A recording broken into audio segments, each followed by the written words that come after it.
Hello, person.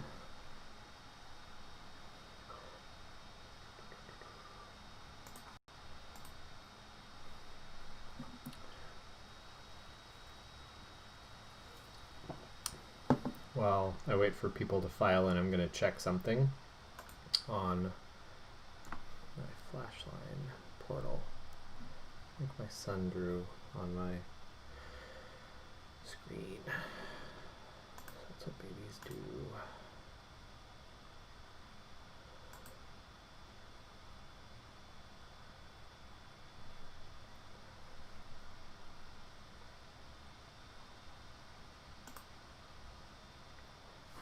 So, how many do we have here? Still one. All right. When there are like 2 or 3, I'm going to announce a few things. Not anything like too wild, just to, you know, like a little bit of housekeeping. Wow, I have 18 people for capstone next semester. That's wild. Wow.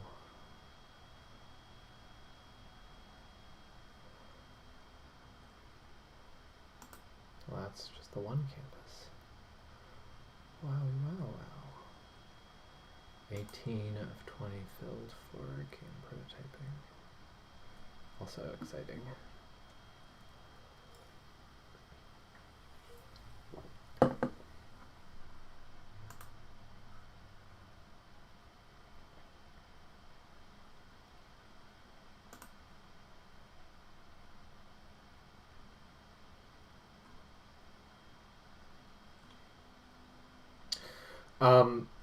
Okay, so let me see if still one. Okay, well, I am going to teach my butt off for you, one person who's here. So, welcome to today's lecture. Sorry. So, a few pieces of announcement-y things. One is I told the other class this. I don't know if people have heard yet, but we did get the NASAD accreditation finally, which means that the Bachelor of Science in Animation Game Design can now fully go forward, and in fact is going to be retroactively applied from the beginning of this year. So I think people are able to, talk to your advisor, but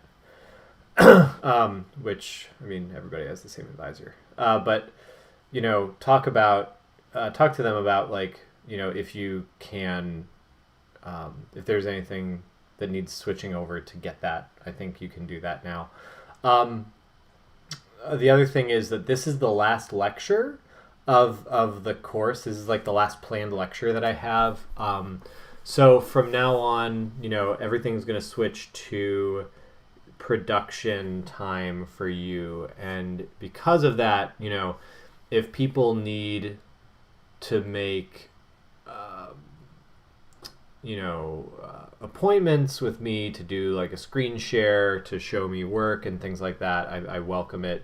Please do that so that I can, help you work on this on your final project, which again is an animatic. It's not a full short. Just do an animatic, please. But I'd like to see it so that I can give you feedback and stuff. So don't be afraid to schedule a time to meet up with me, and that's why I leave the last few weeks. Hi, all right, our attendance has increased 100%. Second person who just came in was just saying, big news, we got NASAD. I can officially announce it now. So we have accreditation, which means the AGD, Animation Game Design, can go fully forward. This is the last lecture, so if the remaining parts of the class are really time for you to get your work done. So for your final project, again, I'm happy to schedule some time to do a screen share if you want to, talk about it and ask me questions about your project. That's what the last few weeks are going to be for. So, but because, again, we're done. We're done after today with lectures at least. Hooray. So, yeah, let me know if there are any baseline questions.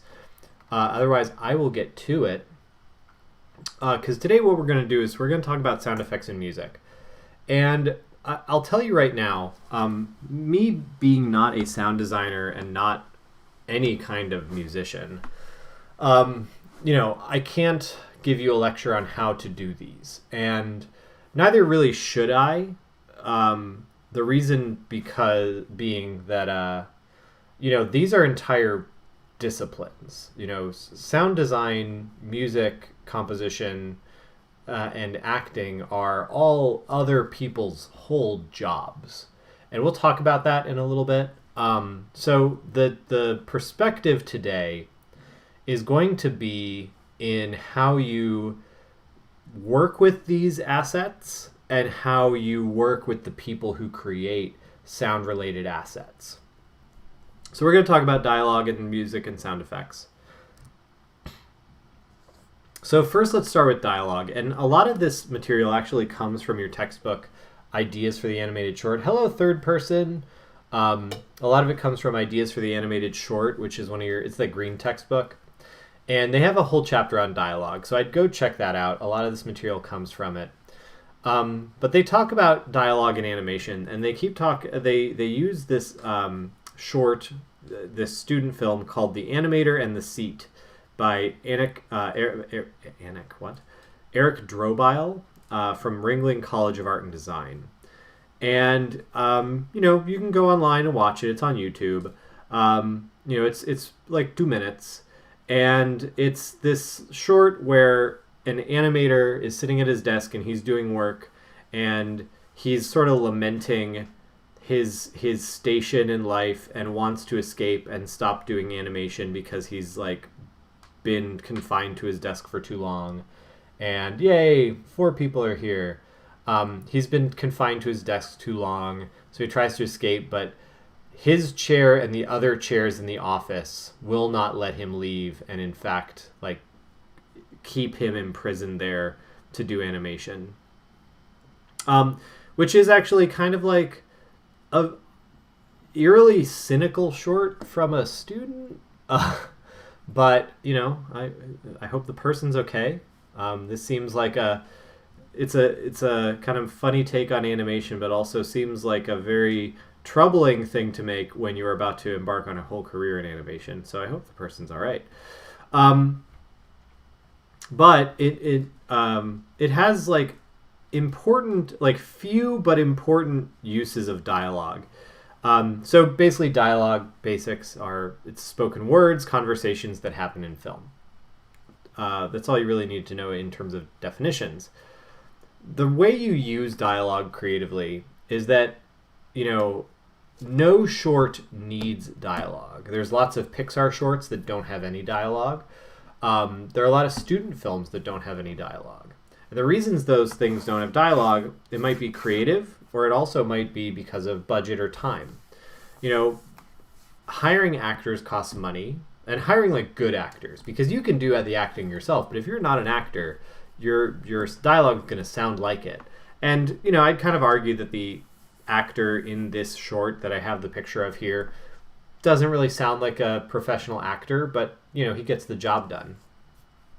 But dialogue creatively can give some context to your actions, and we'll talk about that context in a second.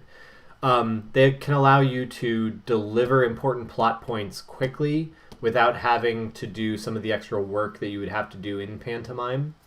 And then it can lend reality to your scene because, your characters talk to each other. So that can be, important. So how do we use this? Well, when we are using dialogue, first of all, you need to plan for dialogue. And the way we plan for dialogue in animation, if we go backwards, we are really talking about a lot of how an animation goes from an idea to, its final version, kind of like the walkthrough we did at the beginning of the semester. So, you'd have like some sort of brief story treatment, and that would get turned into a script and a storyboard. But once you have the script, then usually what happens is you bring in your voice actors, and then they do a radio play, and then you can animate with that radio play. So what you'd do is you'd take the radio play and you'd listen to it, and you'd mark down on an X sheet like when lines of dialogue are happening, and then you would, next to like the sounds in those lines of dialogue, then you'd like start to add the letters, and the letters here are in red, of mouth shapes that you would use to express that line of dialogue. Now those mouth shapes are called phonemes. And what you do is you basically treat them like keyframes for dialogue. So whenever a piece of dialogue occurs, you know that when they hit a certain sound, the mouth has to be in this pose. Now, let's talk about actually adding these to your animation. Because again, this gets into the question of time and cost. Because, if you're going to do a movie with lots of dialogue, again, you're hiring actors, you're having, a sound studio, you're having recording, and then you're also taking the time to plan and animate all of these phoneme animations, which again can take significant amounts of time and effort. So if this is seeming like a lot of extra work or a lot of boring work, it is, but it's also going to be something for when you are doing something like a TV show or a movie versus, again, like a short. So, again, watch lots of Pixar shorts, unless it is something with, characters from, one of their other movies like Monsters, Inc. or Cars or Toy Story. You usually get it'll usually be silent. Like Paperman is silent. What's that one? Is it called Day and Night? It's silent. The one that's like 2D but also 3D. And so there's a cost effort analysis that goes into doing this. If you're doing a TV animation, you might have fewer phoneme shapes than you would for like a feature movie.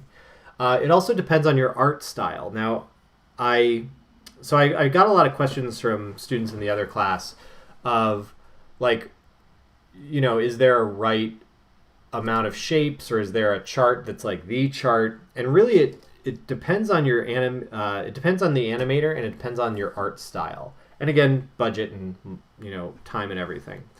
So here's a page from the character animation book by Preston Blair, who is a Disney animator in the mid 20th century. And this book is kind of seen as like, it's one of the great books of animation. But the downside of this book that people that have caused people to kind of like walk away from it a little bit is that if you look at this book, it is showing you 1940s animation, which is lovely and gorgeous, but it is like evangelizing this as the way to draw stuff. Like if you're drawing a cute character, do this exact thing. Where, a lot of cartoons don't look like this anymore. So I put this page on here, not because it is the phoneme page that you must know. It's a good phoneme page, but in reality, it's also an expression of one particular style of drawing these. And even, again, this character here in particular is like a little over exaggerating, in a way that you really wouldn't when you're animating. But here's another one, and this is one that, it's a 9-pose phoneme chart. Here's a 9-pose phoneme chart that gives you another sense of like, some shapes. And the way these are organized is that they are organized as by sound. So it's not that you're going to be like, this letter must use this. It's that whichever mouth sound in dialogue you're making. And why that's useful is that, one sound, like look at the last one. They can cover 1, 2, 3, 4, 5, 6, 7. You can cover 7 different types of sounds. So it's not that you're going to have like a thing that goes through, A, B, C, D, E, F, G, like all the letters of the alphabet in front of you. You're going to have a chart that goes through sounds, and, when you are sitting there with your X sheet planning these, you'll have the chart in front of you, and you'll be like, okay, this sound is going to go during this piece of dialogue, so I'm going to like mark down that's, pose C or something like that. And you can see where they actually letter them here. But this is a good way to sit there and plan out your dialogue, is like you'll look at the dialogue, and then you just use one of your 9, 10, or however many mouth shapes that are going to work with that. So again, here's a 10 one, and this is for Bravest Warriors. Here's another one. I thought this was kind of an interesting assignment. So I was asked in the last class, is it easier to do a chart or is it easier to do a film reference? So here's a kind of in between where somebody makes a phoneme chart for themselves, but they do it with photos so that they can kind of get like a real world basis for this. And then you can obviously adapt this to your art style or your cartoon style. Excuse me.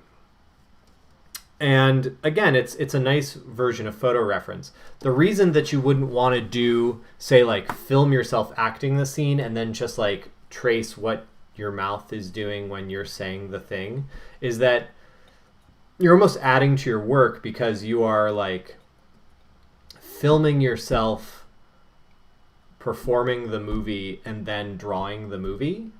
So it's almost like you're making the movie twice. And in doing that, these are almost like canned versions that are easy to be like, oh, I just draw that mouth shape. Boop, boop, boop, boop, boop. Like I draw this mouth shape that is part of my like selection of 9 mouth shapes for this character, or 15 in this case, mouth shapes for this character, right? And you can kind of easily do that. Whereas if you were to try to do it based on film reference, you're almost like making new mouth and face poses for every line of dialogue all the time, which is like super amazing and bespoke, but would also, again, just become more work because you're making special ones instead of using these sort of set aside ones. And if you're thinking, but that's more authentic, no, nobody's going to notice. Like, that's nice, but nobody's going to notice. Unless you're like doing hardcore rotoscoping, I guess. But, and again, like, it really depends on the artist and the style. There are guidelines. Like, there are ones that are popular, like this is popular. These are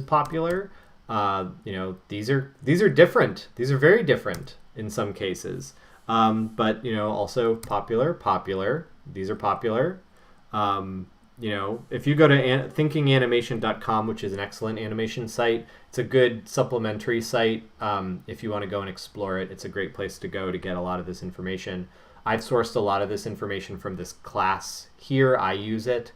But this is like a student assignment people do, is they do these like charts of phonemes for themselves. Which is where I got this from.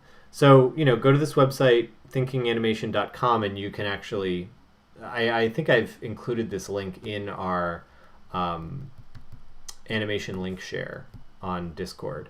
But, go check it out, and you'll see actually a few instances of people doing these sort of like series of photos for themselves.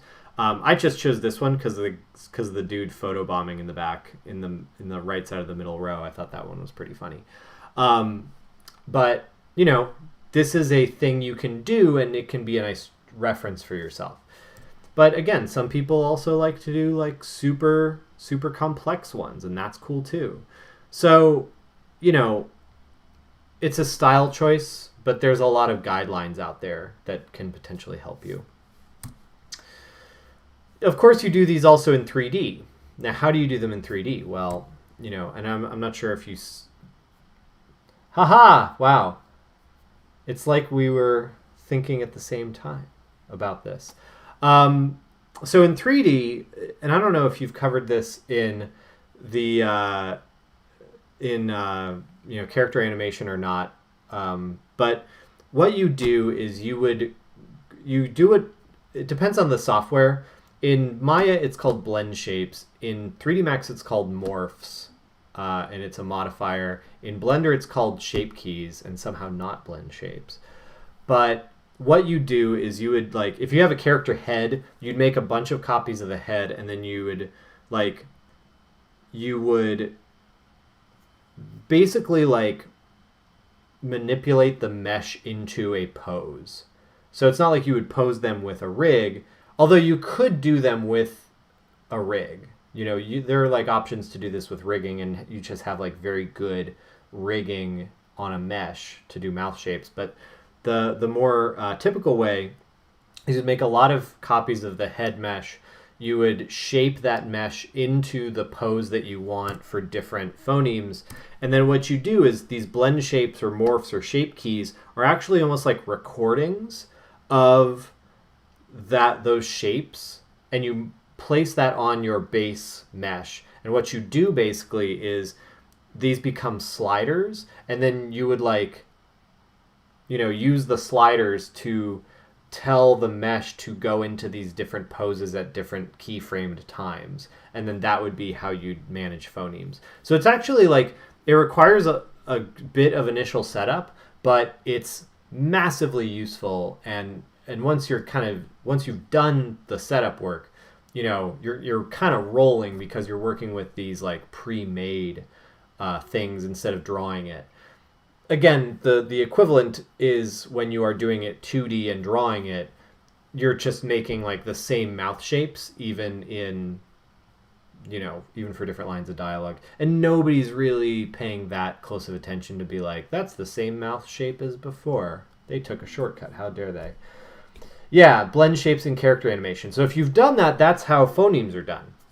And that's how dialogue is done. So basically, like, your dialogue is you're just like, oh, on frame 47, I turn up the E phoneme. So I'm going to count that as a question. So you only have to ask me one question before moving on.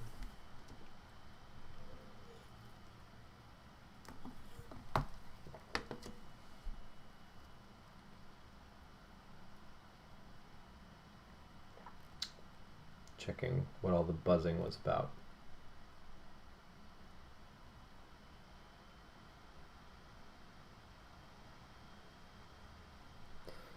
Okay, so ask me one question, and then we can move on.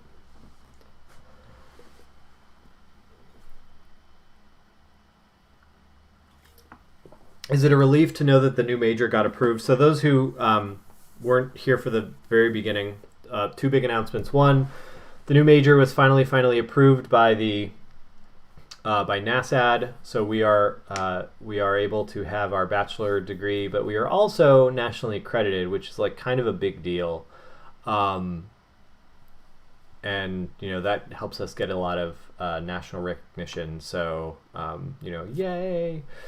It also increases the quality of the program. So yeah, it's a huge relief because we can do a lot of stuff in terms of branding and marketing. We also have a lot of freedom to make just a better program. We talk a lot about it not being a tech field, but a art field. And I think this is really because we are accredited by Schools of Arts and Design accreditation board. We can really emphasize that, and we can do a lot with that and kind of aim at that more than we could before. So I think that's going to be, that's going to continually increase the quality of the program and allow us to give you more opportunities in that way. Have you seen the new trailer for the Tom and Jerry movie that just came out? No, that sounds great.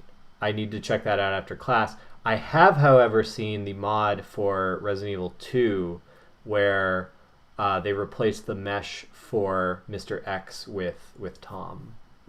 So if that's the trailer, I have seen that, but I have not seen the new trailer, and I'll have to check that out because I love Tom and Jerry. Actually, there's another example of cartoons that don't have dialogue but are highly effective is Tom and Jerry. Um, so, yeah. Um, oh, the other announcement for those who didn't see it is this is the last lecture. So, the rest of the class is based around you getting your animatic done, but I am still available to do like, if you wanted to meet and do a screen share so that I can look and give feedback via Discord, I'm happy to do it. So, obviously, I just wanted to make sure you had like several weeks of dedicated work time so that you could focus and not worry about this stuff. It makes me glad that people make mods like that. Yes. Modding is great. Modding is a good way to. It's actually a really good picture of Tom too. It's like it's a good Tom model. We got a bigger TV and I still couldn't see yours. Okay. So functions of dialogue. So let's talk about like why dialogue.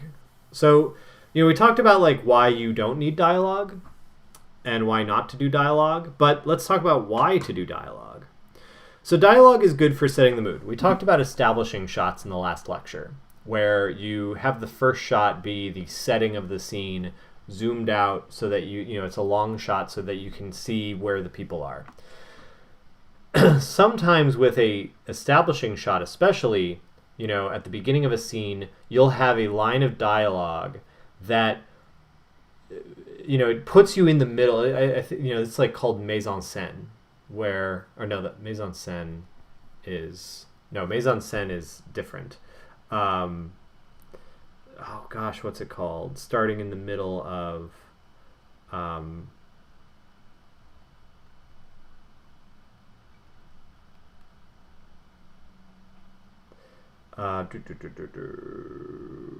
term.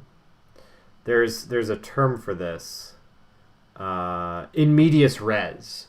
That's it. So like there's this idea called in medias res that is like if you are walking in the middle of something happening, and that can be really effective as a way to mise en scène is the like study of the state of the scene. But in medias res is when you are arriving in the middle of something. So like, this is why I have a picture of Batman the Animated Series. This show is really good at doing stuff like this, where, you might have the establishing shot and then you hear over the establishing shot a line of dialogue like, I don't have your money. And then the shot that takes you inside is then that person like getting punched or something like that. That's like setting the mood with dialogue. So like, I don't have your money tells you a lot about what is happening in the scene, even though you're looking at like Acme Labs or something to that effect. It tells you a lot of what's going on. Dialogue can also reveal a character through, revealing like, oh man, I've got to pay this guy off or else I'm going to get my thumbs broken.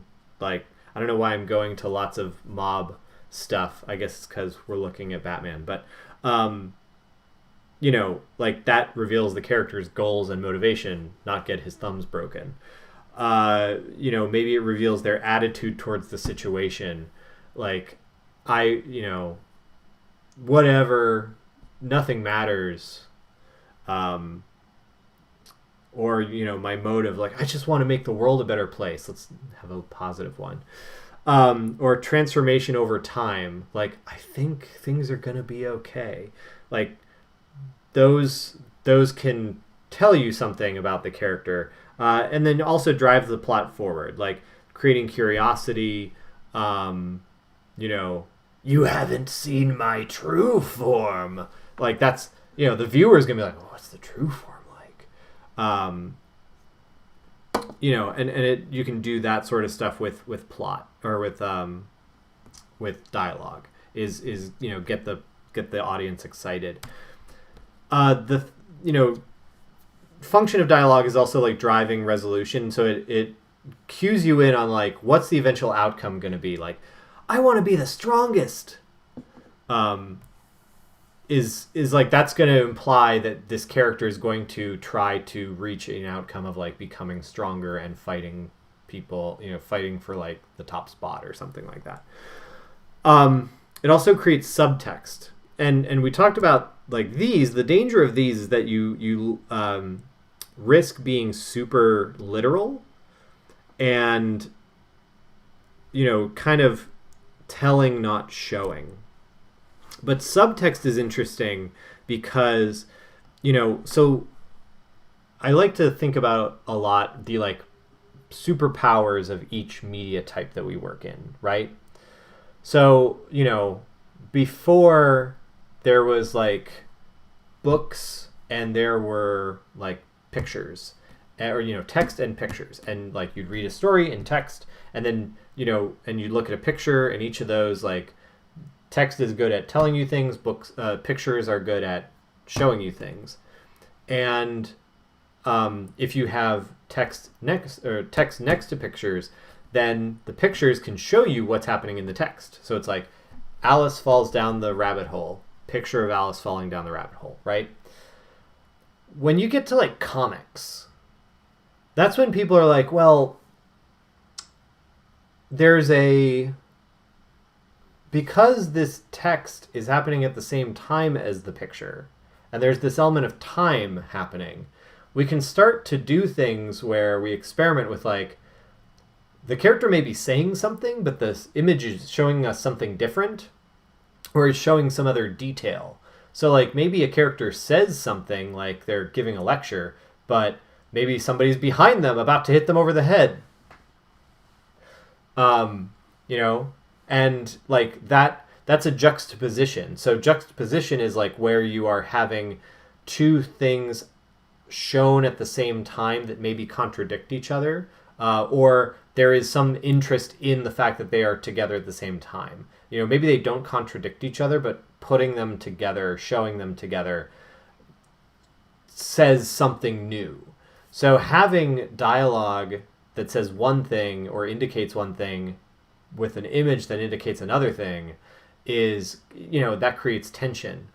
And you get with video and with film and with video, and we're going to talk about how music does this too, you get the ability to show things in your acting, in the setup of the scene, in your mise en scène. There we go. I used it right this time. That shows you details and frees the dialogue of having to be the thing that, like, with the dialogue, you risk, the character just telling you what they're thinking. And you risk doing, like, the exposition dump, which is, like, it's bad storytelling because, logically the characters should know all of this information, but yet they tell you world-building details of the world they're in, which seems super contrived. Whereas, like, they, like if I were to have a conversation with you, we'd talk about the situation at hand. I would not be like, the United States of America was formally became a nation in 1776 when the Declaration of like, I wouldn't tell you like all the context of the fact that we live in the United States. It would just be like, hey, how's your day going? That's kind of what I mean by like exposition dumps. So, but what animation can do, because like we can show you things, and in that Animator in the Seat short, it does this really good thing where it creates subtext, where it shows you that this animator is overworked and tired. At no point does he say, gosh, I'm overworked and tired. What he does is he has a messy workstation. He slouches. His facial expressions look pained and miserable and sleepy. And then he tries to drink out of a pot of coffee, not a cup of coffee, a pot of coffee. And then when he notices that the pot is empty, he throws the pot away and it lands among a pile of other pots of coffee. Um, and, so we get it. He's tired. He's overworked, which allows him to say a line like, I used to like bears. And then it shows you a picture of what he's animating on the screen, which is this dopey bear animation, like dancing bear animation. So it implies the same thing, I'm overworked and tired, but instead of literally saying it, what it does, it adds this much more interesting emotion of, I've been stuck working on this specific thing for so long that I no longer enjoy it. Or it's ruined something for me, or, something like that. And you hear this like among actual like real world creatives, like the people who made Portal were like, I never want to hear another cake joke again. And, but that adds a lot more subtext to it than like, I'm tired, right? So that's what dialogue can be useful for, is like if you've properly shown not told, then the tool that you would use to tell can tell something else that is a richer, more interesting emotion. You can also do narration, which again can move the plot forward. But again, you want to be concise. You don't want to be too heavy-handed with it. Unless you're doing like a Rocky and Bullwinkle, where that's kind of the shtick. So I guess ask me a question about dialogue.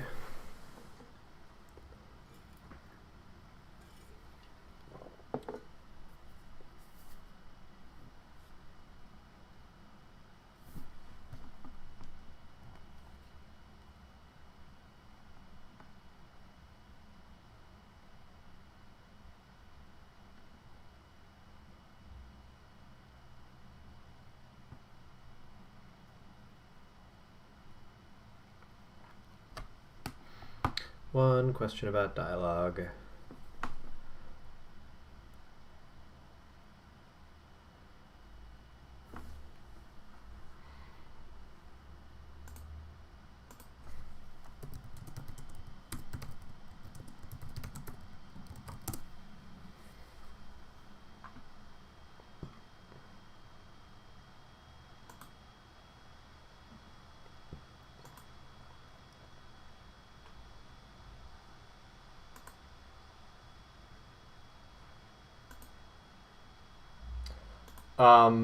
So somebody says, I feel like having a narrator is pretty unpopular in movies or video games. Do you have any examples of a game using this? The only one I can think of is Stanley Parable. Stanley Parable, I would actually say, is a very good example, because the narrator becomes a character insofar as like that's an that game would work without its narrator, but the narrator makes it extra funny because the narrator is the voice of the game, and it's a neat fourth wall breaking device where the idea of the Stanley Parable is that games, through the way they are designed, instill behaviors and have a very particular language through which they communicate. So that language is like subtext that not every player would pick up on, but then having a narrator, but unless you are like trained to pick up on it, like we are, but having a narrator cue you in on that subtext no longer makes it subtext, it makes it text. So narrator in that sense is very useful. Another game that I think is very good and needs its narration, and for that reason the narration is excellent, is Thomas Was Alone by Mike Bithell, which, if you've not played, is a puzzle platformer about squares and squares making friends with each other. And that game doesn't work without it, because the squares are as objects, like platformer characters, like squares that have platformer behaviors of different metrics and abilities. So like, Thomas, like the main character, can jump a certain amount of distance, but a shorter yellow square, who we learn's name is Christopher, can jump a shorter distance, but can be a useful like stepping stone. But the narration does a lot of work being cued at particular points where it gives us this like charming and endearing emotional subtext of what's happening and what these characters are thinking in the scene. So I think that's a game that's highly effective. Thomas Was Alone is an incredible. You will fall in love with Squares. It's great, but again, it can do that because it has this like just calming British narrate, like almost like watching Planet Earth, or being narrated by Stephen Fry type of narration. Speaking of which, Little Big Planet has great narration as well, which is almost like instructional text narration, but it is literally done by Stephen Fry and is lovely. So again, it can be very useful in that way for, again, they don't need to animate Christopher being grumpy. They can just have the narrator tell us he's grumpy. But again, it's written well. It's pithy and short and concise, such that it's not in your way. It adds meaningfully to the scene. So let's talk about sound effects. Again, I'm pulling a lot of this from your textbook, and they have a really good quote of, "If you do not," Getting Over It with Bennett Foddy. I've not played Getting Over It. I've seen lots of footage of it, but that's good to know and unsurprising that it has narration. That's excellent. So if you do not pay as much attention to the development of the music and sound as you do to the development of your story and hero, it can make or break the piece. So sound effects are really important. And so both for several reasons, really. You as young people getting into this field, strategies that I tell people to employ when they're looking for work include, for example, we have the offer and the offer stands, and, let me know and I can get in touch with them.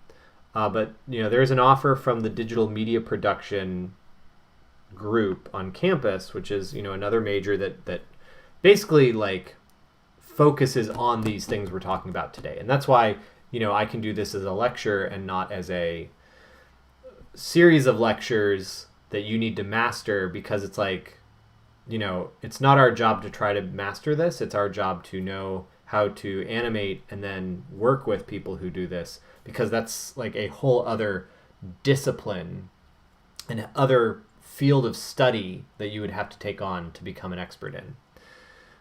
So one, understand this is a whole other career path, is this sound portion. And because of that, it's you need to learn to work with them and collaborate as equal professionals. Basically it's don't underestimate the amount of time and money and work it takes to do this stuff. Not that you are, but it's one thing to you want to understand that as you go through this. But the reason I mention this is because thinking about it as a whole job, you want to start thinking about, a piece of advice that I give, and a lot of you are, juniors, so it's a good time to start thinking about this. Think about your abilities, because I know there are a lot of people in our major that actually can do sound design and can do music. And I always liken it to when I was in high school. So I swam, from middle school through college, and I still do. I just can't literally right now because of, one, I'm teaching a class literally right now, but I can't go to the pool because of COVID.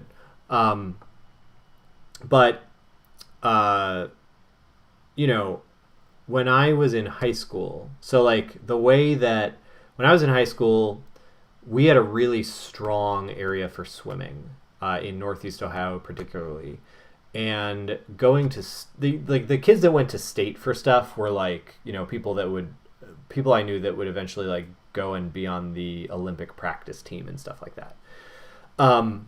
But so like making it to the district meet even was like a big deal. So like for years I couldn't break out of the sectional meet because I was like a freestyler. So this stroke, front crawl, and but everybody and their mom does freestyle, right? So it's the same thing as like, and I know a lot of people want to be environment artists or concept artists or things like that, but like everybody does that. So the advice I give people, and I got this sense in a weird way through swimming, is to find that a niche that you either are really good at or can be really good at, and maybe try to like do that first, and then eventually like that'll open up other doors to maybe the thing you originally thought you wanted to do or something like that. So in my senior year of high school, I was good at butterfly, like this one, for about like 3 weeks. I don't know why, but I was able to go to districts because I was, momentarily fast at butterfly and was able to qualify through that instead of the overcrowded field. Not that there wasn't people doing butterfly, but, it's a much more specialized stroke than freestyle. So think about it this way. Like, a sound designer is one of those more specialized things. I know tons of artists. I know tons of programmers. I know a few sound designers. And they get work. Hey, also butterfly swimmer. Yeah. Yeah, it's... Now when I try to do butterfly, I'm like, why did Satan invent this awful stroke? I mean, I'm okay at it. I just don't do a ton of it. But I'm also not swimming for like 3 hours a day anymore, so that might have something to do with it. But like, sound designer, if you have that skill, get it on your business card like today, right? Or yesterday, really. It's a great skill to have, and you'll get work. It's the same thing as like, you might be good at concept art, but if you can do UI art, user interface art, there you go. Do that. And, get some commissions that way, and then maybe that'll open something up. I had an experience recently where, like, I'm known for doing level design and doing level design stuff in the game industry. And then I, like, started, but I've always been an artist. So I started, like, and an animator. I started posting my art and animations on Twitter for Nemo. And I had somebody literally say, how long have you been an animator? I'm like, this whole time? Because, you just get into the specialized thing that there's like the thing that'll get you there. And then, once you're there and you can do the full gamut of your skills. But, it's important to pick something. It can be strategic to pick something that is not the like overcrowded field. So, again, if you're doing an environment art thing, if you're really good at materials, in something like SketchUp, Substance, that can really be like another specialty, which can be very good. Technical art, so like rigging and things like that. That can be, special effects stuff. That can be a nice another thing you can do. So think about those areas where you can make an impact with your existing skill set. Don't just say like, well, I wanted to be a level designer, or I want to be an environment designer, and I took this environment design class, so that is what I only can do. Take a good, honest stock of your skills and find the thing that'll let you get that job or something like that. So, think about that when you do this. And again, if you have a sound design, if you have it in you, go for it. That's awesome. And, provide sound for people. We all need it, because you're like, it's like finding Bigfoot. So what do you do if you are not a sound designer? Well, first, you might try finding sounds in sound libraries, which are collections of sound effects for use by animators or game designers. There are also music libraries out there. And there are free ones like freesound.org, Bensound, somebody reminded me of, soundbible.com. You're going to get what you pay for with free. And the other thing you're going to get when you do free is that, you might hear that sound effect everywhere. So, there's the joke, there's the Wilhelm scream. It's in everything because it's a, accessible, open, anybody can get it sound effect. But it's also become so pervasive that it became an in joke where sound designers will like slip in a Wilhelm scream. And you've heard it. Like if you go online and search for Wilhelm scream, you'll be like, oh yeah, that one. It's like a in joke now. That's why it's moved on from accessible and in everything to inside joke and in everything. So it's like ascended in that way. So with free sounds, you're going to hear it in a lot. So there's another kind of in-jokey thing is this website called Incompetech by this guy Kevin MacLeod, and he has a ton of free music stuff, and they're like okay, they're fine, but they're used so much that if you do this for long enough and you put something in one of your works, you'll like eventually kind of come around and you'll hear that same track in another work. And it'll just kind of be like, whoa, oh my God. Well, of course, because I got it from Kevin MacLeod. But it's a sort of similar, like, whenever, this happened within the last 2 weeks on the Nemo team. We were sitting around talking about getting some music tracks for a trailer, and, somebody goes, oh, don't go to Incompetech. And, like, everybody knows this website and everybody's pulled from it. And that's why it's not that it's a bad site. It's just like the Wilhelm scream ascended into this sort of like mythical inside joke status. And I actually have literally, especially with music for games, and you hear it a million times and it becomes baked into your brain as that is the sound from this game. And then you hear it in some other context and you're like, what? There are, of course, paid versions. Now, paid, you get two things. One, you're going to get better, higher quality stuff because you get what you pay for.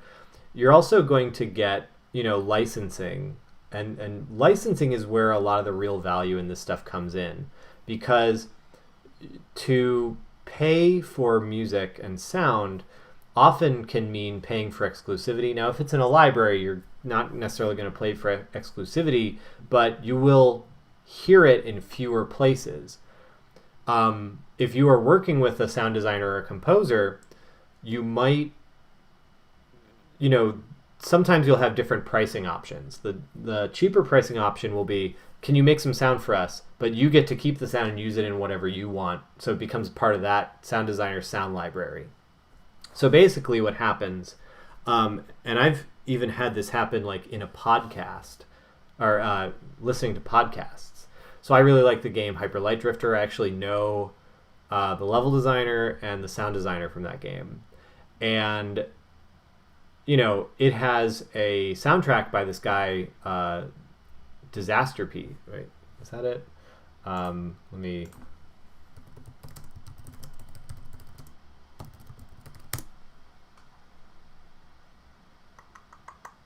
me look up confirm this person's name.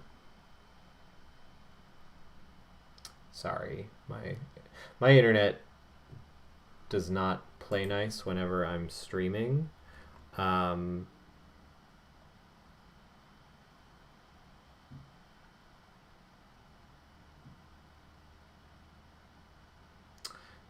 me see. Hyper Light Drifter soundtrack. Yeah, okay, Disaster Piece. So, another website I use is called Zapsplat. I saw that. Okay, that's cool. Somebody asked, what was the standing offer you mentioned from DMP? There's a class that is doing sound and they need projects to do sound for, and we have projects that need sound, so we're going to work together. So if you want sound for one of your projects, let us know and we'll get you in touch. This also applies to your... I mention it because, you're making animatics and you might need some sound. So let me know, and if because you already have like storyboards too, they need, like, if you've got the story or anything cut, like edited together at this point, we can send that over and they can help you with some sound. So anyway, like Disasterpeace does the music for this game, right? And I'm listening to this podcast and I'm like, this music is super familiar. And then what ended up happening was that it was Hyper Light Drifter. So they reused this music in this podcast from this video game. And, it's like really, it's distinctive music. So I'm like, holy cow. And what happened is, if you go for the cheaper option with a composer, you might not have exclusivity. So they can use it if they get like another contract like this person did. So that can be, it's not a bad thing. It's just how things are. So, that's what you pay for when you're paying for this, is like the rights to use this stuff. If you think about this as a person's work in intellectual property, you can start to see where this pricing comes in.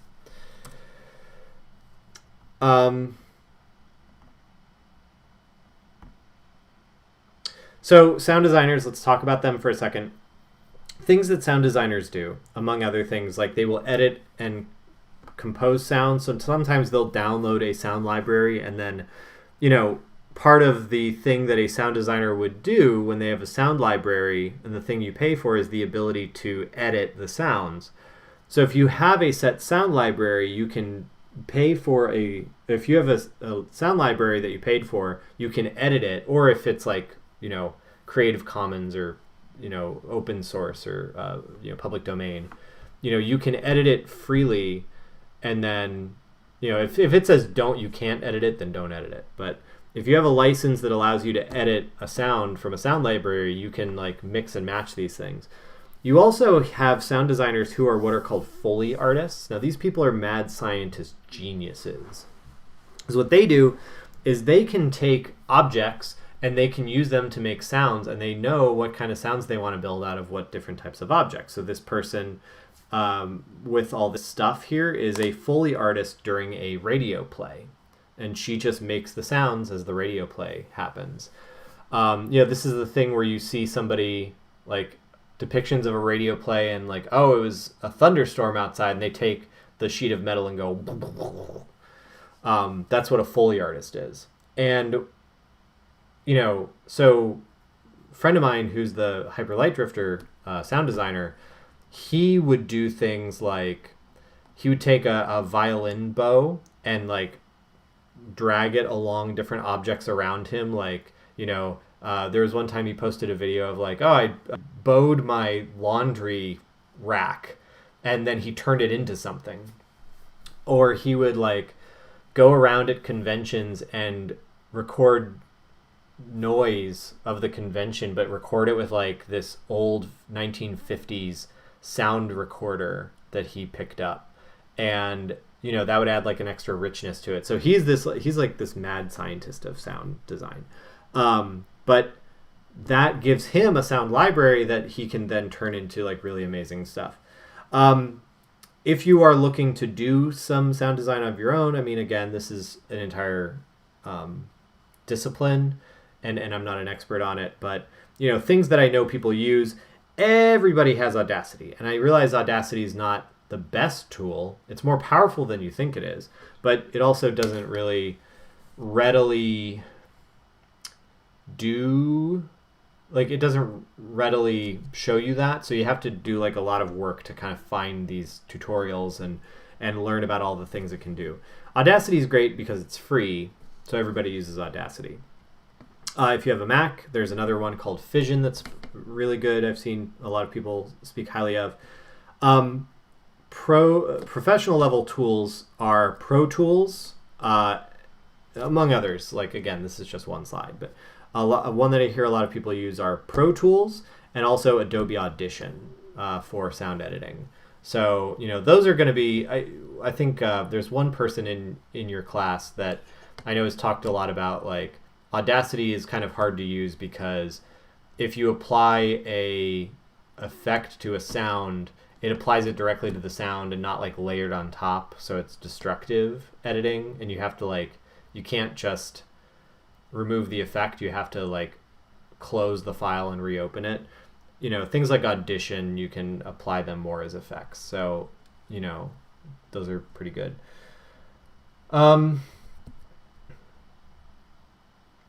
Yeah, somebody mentioned like they showed the Foley artists in behind the scenes of Lord of the Rings movies. Yeah, Foley is really neat. That's definitely like a whole. It's amazing when you see like the guy that came up with the sound effect of like a lightsaber. He's like, oh yeah, I dragged a drumstick along this thing, and then I had waved this around, and I blended them together, and it's a lightsaber, and you're just like. So because we gotta finish up here. So music. So a lot of the same things apply. Music composition and sound design are very different, but a lot of the same things in terms of libraries and hiring people and working with people still apply. Music sets emotional context. It also mirrors and supports the rise and fall of action, and it provides additional context to scenes. One of the things that's really important to understand in music when applying music is that contrast can be it's the same thing with like show not tell. When you have music, you can show extra things that might not be doable through dialogue. So, if you have a happy scene but like one of the characters is later going to be revealed to be somehow sinister, you could have like a sinister undertone to that character's music whenever they're on the screen. And that could provide like additional context to the music, to the movie that you don't normally get with dialogue, or, you're not going to have the character say, aha, you're all going to be sad when I reveal myself to be the bad guy. You're not going to have the character do that, but you can have like a little unsettling aspect to their music, and that could give you that hint.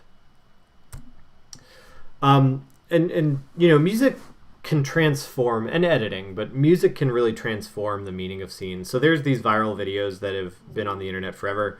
One is of Mary Poppins, and like Mary Poppins, it's a fun, supercalifragilisticexpialidocious, fun-tastical time.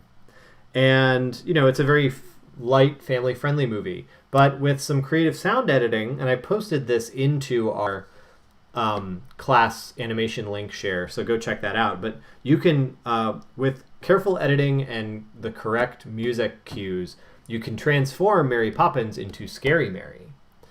Or, you can take The Shining, Stanley Kubrick's classic adaptation of the Stephen King novel, where a man is driven to madness as he is slowly possessed over the course of months by an evil hotel.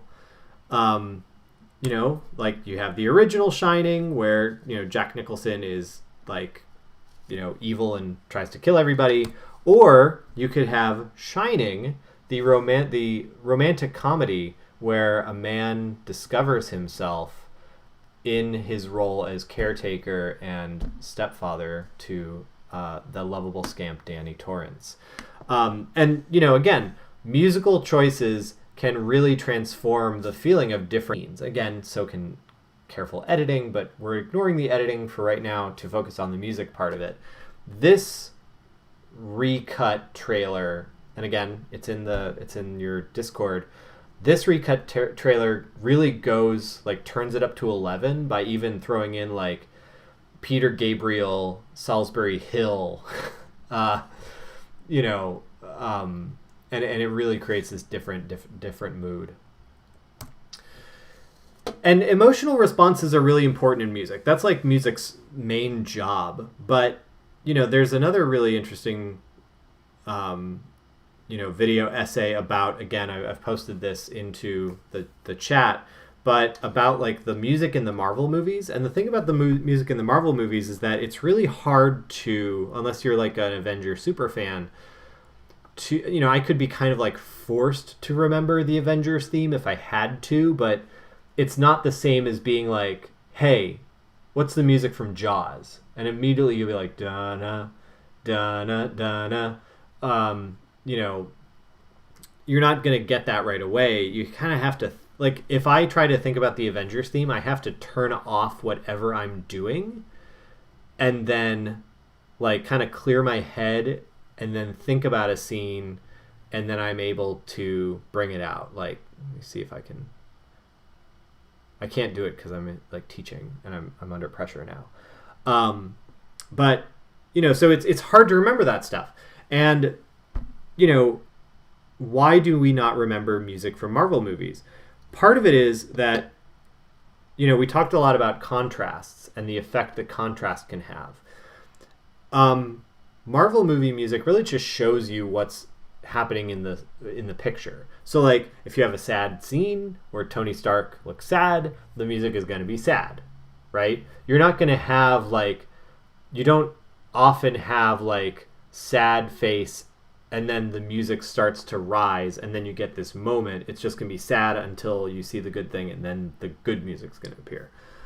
So if the music is just telling you what's in the picture, it's providing emotional context, but it's doing it so literally that you don't really get anything extra out of it and you don't notice the music. So it's the equivalent of, in the first scene in Jaws, if the woman swimming and having the nice evening swim had like Baby Elephant Walk playing, you'd be like, oh, that's nice. She's having a nice swim. Instead of her swimming and then like the Jaws music coming in and, the underwater camera shots and stuff, you get that she's about to get eaten by a shark because of the way that scene works. So, that contrast between image and music is really important to create, again, juxtaposition and memory. So memorable music challenges the listener and creates better emotional context.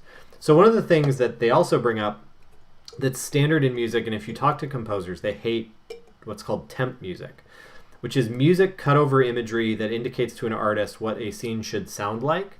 And usually what people will do is they'll take music from other things and just put that over it. Well, and I've alluded to this, I've worked on games where you work with a piece of temp music for like months to a year to like long periods of time. And you get used to that music. And the problem with getting used to that music is that suddenly it becomes that music, even if it's not the music from your production, it's from another production. I remember working on a game where we had Kirby music laid over the prototype levels for the longest time. And not only did we get really tired of this Kirby music, it just in our head was like, this is what our game sounds like. And then when we actually had a composer come in and give us music, it's not only was this refreshing change that suddenly felt like, no, this is actually our music, it broke us out of this creative, like, not funk, like, oh no, we were sitting around until the composer saved us, but this sort of like audio rut, I guess. And it created like it was way better. So,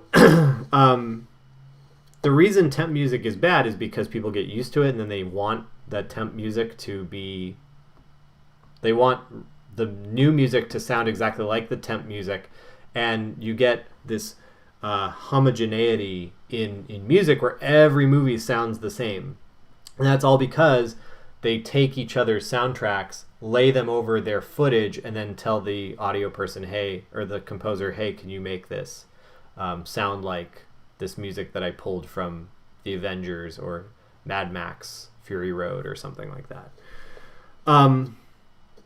So, you got to be careful with temp music. And like sometimes, I mean, the movie 300 was so close to its temp music from the movie Titus that Warner Brothers actually had to issue an apology. So you've got to be careful with that. And what do I mean by like a contrast? Well, I mean, I bet you can. I'm going to shut off my camera. Like, I bet you can hear this GIF, right? And the reason for that is because now in a cultural context, let's go back to 1977.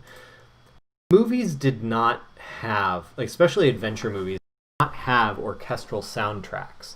That was kind of a played out trend in the time that Star Wars came out. You'd get things like Jaws, but that's not the same type of like fantasy adventure movie that Star Wars is. And so the soundtrack it had was itself a really risky move stylistically. But imagine this scene, like it goes like, well, I'm gonna wait for it.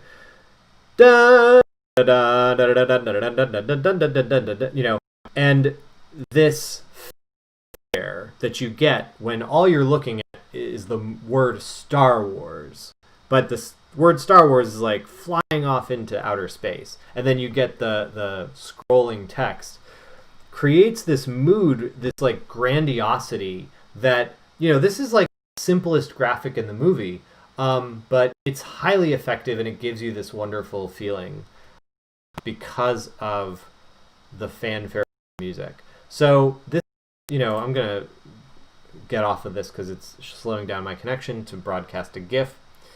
But that contrast of grandiosity with a simple graphic of the text that just says Star Wars is important because you remember that moment of watching that begin. And like when I see a Star Wars movie and I'm sitting in the theater and it says a long time ago in a galaxy far, far away, you get kind of amped up because you're like, oh, it's about to happen. And then da da da da. Even if you're watching like episode 2, which is the worst Star Wars movie. I'm sorry if anybody likes episode 2. It's kind of a hot mess. But like, even if you're watching that one, you're like, wow, I'm watching Star Wars. So, at least in my opinion, it was a hot mess. So, it's like that gives you that different emotional experience than, again, a movie that you don't necessarily like remember the music of. So that contrast is really important. So finding a way, the way that you actually manage that when you are working with somebody, and this will be the end, is you want to talk, as I've been trying to talk, in emotion rather than in like, I got this music as a temp music, so just make it sound like that. People don't like that. When you work with a sound designer, the best way to work with them is to tell them your story, give them a document of a story, let them play the thing or watch the thing, whether it be in storyboard or you have early footage or something like that. And you describe to them, like, make this scene feel happy or ominous or optimistic or tragic. By giving people that kind of cue, you're going to get much better work, and it's going to be unique to your work, rather than something that, again, is like a piece of temp music. And this can even be useful when you are sitting there with a sound library. We picked music out of a sound library or music library for our teaser trailer for Nemo that we're finishing up hopefully within like the next few weeks.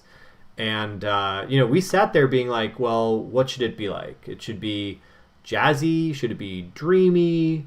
And eventually we came across something that basically sounds like Danny Elfman. But, we're not about to go take... Danny Elfman did Nightmare Before Christmas, right?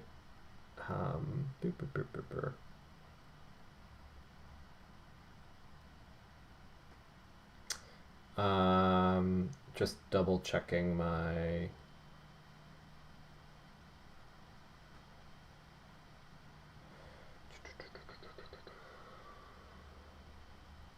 Yeah, Nightmare Before Christmas. So we eventually like arrived on something that sounds like Danny Elfman scoring a Tim Burton movie. But you know, even in that, we are aiming more. I'm not about to like put a bunch of Danny Elfman music over the game and then tell somebody to make me Danny Elfman music. What I would likely do is be like, well, it's supposed to be kind of this like dreamy fantasy, but there's there are nightmares infecting there should be omnipresent, you know, and the danger is this like threat of a nightmare within this dream world, and the nightmare is like invading. You know, that's a much better description for a sound for a composer than being like, Danny Elfman. So with that, I can take a question, and then again, this is the last lecture, so you know, the rest of the time in the class is yours to get work done. If you want to arrange a time for us to talk about your project, you know, I'm here. We can arrange a time on Discord to do some screen sharing. If you need sound, reach out to me, and I can, you know, get you in touch with the digital media production people. Basically, what's happening there is like there is a class that is doing sound production. They need projects to do sound production for. We have projects that need sound production. Chocolate and peanut butter. So, you know, yeah. So ask me one more question, and then you can be free.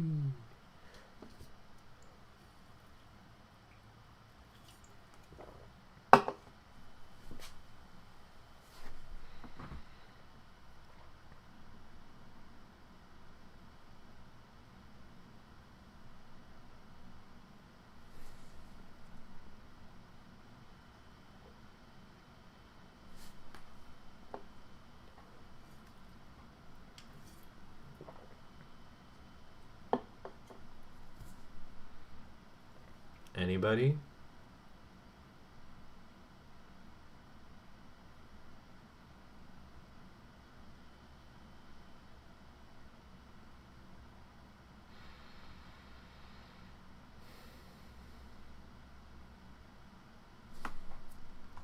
One more question. Come on.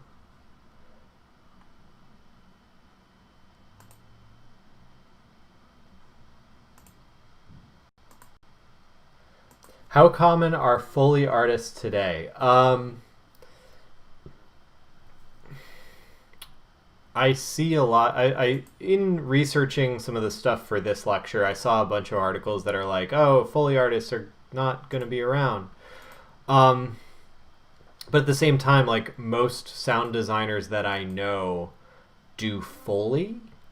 So, I mean, do people do radio dramas with sound, like a Foley person in the studio in the same way? No, not as much.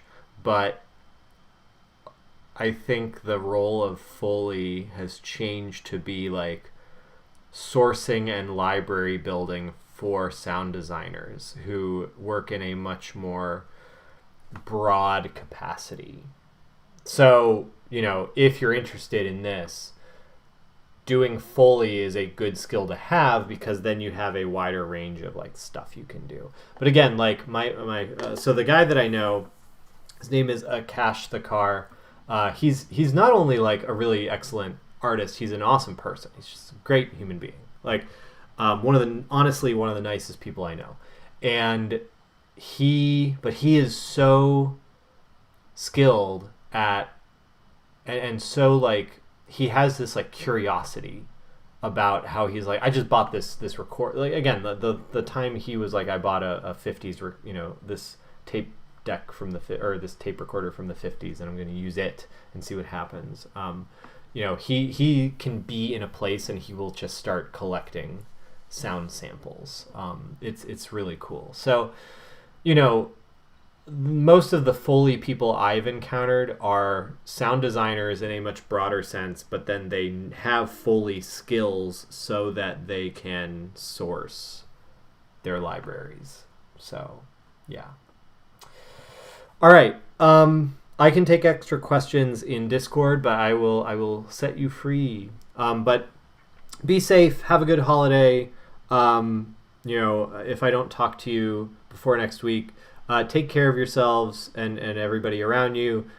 Get tested if you're going to travel so that, nobody accidentally gets anything. But, just be well. All right. Bye.